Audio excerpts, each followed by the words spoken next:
Reason number 1. If you're a dick, people won't listen to you. This is a reason I like to call the don't be a dick rule. It is pretty straightforward. If something does not need to be said, do not say it. Let's look at some examples. Exhibit A. See, and obesity is a major problem that we have right now. Versus Exhibit B. Yeah, obesity is a major problem that we have right now. Isn't that right, fat ass? Wow. Which audience do you think stopped listening after that? Reason number 2. The audience's excitement level is directly related to your own. If you're like me and say most things deadpan or in an uninterested tone, most of the time it'll turn off the people listening and make them uninterested as well. Here's some examples. This will turn out into a profit of about $4 million. Versus And this will turn out to be a profit of $4 million. Like, I could rain money on you with that much money.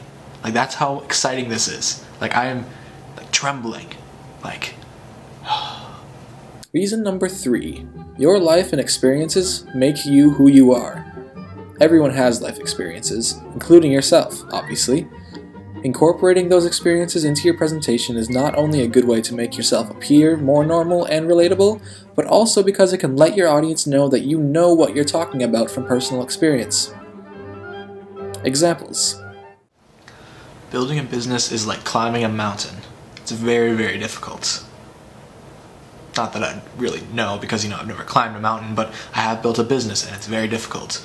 Versus Building a business is almost as hard as climbing a mountain. And trust me, I know how hard climbing a mountain is, because I've climbed Mount Everest, and when you wake up with your feet frozen to the ground because your little tent decided to flap open a little bit and that Arctic wind just chills you in between your toes, trust me, it's hard.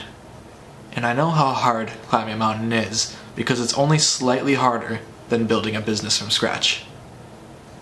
I think we all know who knew more about that at that point. And that sounds awful, having your feet frozen to the ground. Reason number 4. Your appearance can make or break a presentation. This one is also pretty straightforward. If you dress like a slob in a professional setting, odds are your audience will not listen to you regardless of how good your presentation is. This works the other way around too. If your audience is not at all professional, looking professional might make them uncomfortable or hurt your relatability. Reason number 5. Your overall likability is what can sell your presentation the best. This comes with simple tips, such as, if you're not naturally funny, don't try too hard to make the audience laugh. If you're usually pretty deadpan, try to sound a little more excited than usual, but do not oversell it. The most important tip, try to be yourself. If you have a likable personality, you shouldn't have too much to worry about. Just never try being someone you're not. Unless you're a dick, then you should probably try being a nicer person.